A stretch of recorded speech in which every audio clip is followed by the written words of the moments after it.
السلام عليكم، أنا دينا شعراوي ودي الشانل بتاعتي. النهاردة هوريكم طريقة لزق الشكل على المج. أول حاجة احنا هنحتاج الإيبوكسي جلو أي نوع، بس مهم أن يكون إيبوكسي.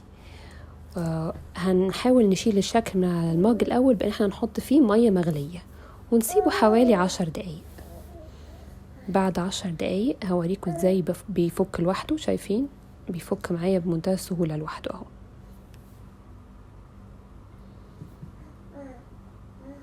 لو في اي حته لسه مش بتتفك بسهوله، بصوابعنا بالراحه خالص نحاول نشيلها.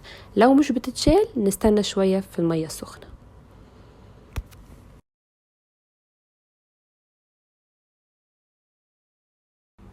وادي الشكل اتفك اهو. دلوقتي هنجيب ورق صنفره او ساند بيبر. انا ده عشان انا مش عايشه في مصر فمعرفش بيتباع في مصر فين، بس اكيد في المكتبات الكبيره موجود. هو في منه 3 مراحل للخشونه، في خشن جدا، في نص نص، وده انعم واحد. فاحنا عايزين اخشن واحد. هنجيب الخشن خالص ده، هنقطع منه حته زي اللي انا قطعاها دي، وهنبدا واحده واحده يعني نخربش المكان اللي كان محطوط فيه الشكل. انتوا لو بصيتوا على المج هو عشان ابيض مش باين جدا، بس انا هحاول ابين لكم. هتلاقوا فيه زي خطوط باينه مطرح مكان الشكل موجود على المج، خط بسيط خالص. مكان الشكل مكان موجود. هنجيب بقى ورق الصنفرة ده ونقعد نصنفر المكان اللي هو كان فيه، بحيث ان هو ما يبقاش بيلمع كده.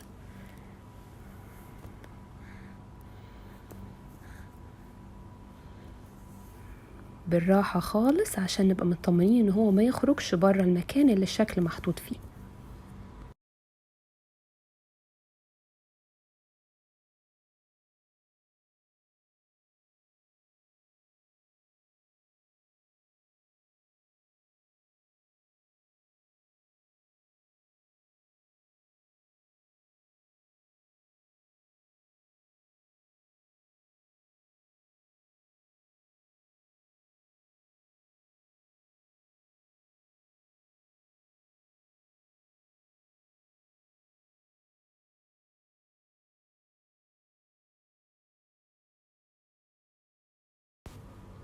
هنبدأ دلوقتي نصنفر الشكل نفسه من ورا نفس الطريقة بالظبط، بس بالراحة خالص عشان ده الصلصال، ده الشكل اللي احنا عاملينه، فنحافظ عليه على قد ما نقدر.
بعد ما نخلص هننضف الشكل بأي مناديل، والمج نفسه لازم يتنضف كويس قبل ما نحط عليه اللزق أو الجلو.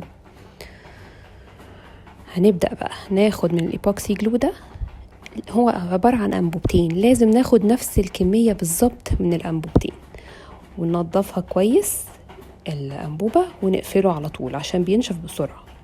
ونجيب خلة الأسنان ونفضل نقلب فيهم مع بعض في الجلو ده، الناحيتين نقلبهم مع بعض خالص لحد ما يبقى لونه بقى أبيض شوية، ما بقاش شفاف زي الأول.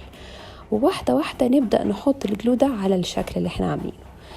احنا مش هنحط كتير ومش هنحط قليل، احنا لازم نغطي الشكل كله، حتى القطع الصغيرة خالص زي الودان والرجلين والورد والدونت اللي على جنب دول، كل دول لازم يتحط فيهم الجلو. لكن احنا بنحط قليل لانه لو زودنا وجينا نحطه بعد كده على المج، كل الجلو ده هيخرج لبره وهيبقى صعب شوية في ان احنا نشيله. فكده يعني الكمية دي هي الكمية المناسبة، مش كتير ومش قليل، في النص.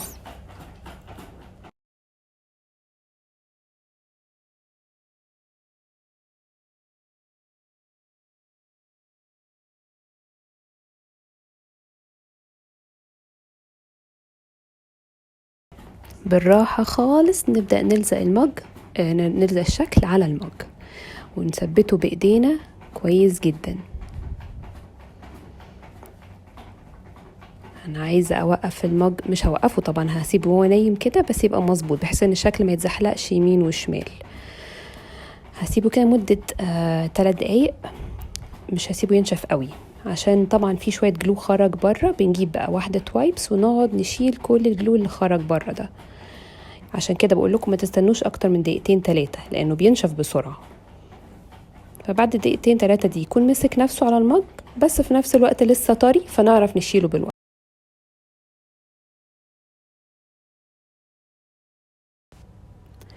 وبس كده، هي دي الطريقة.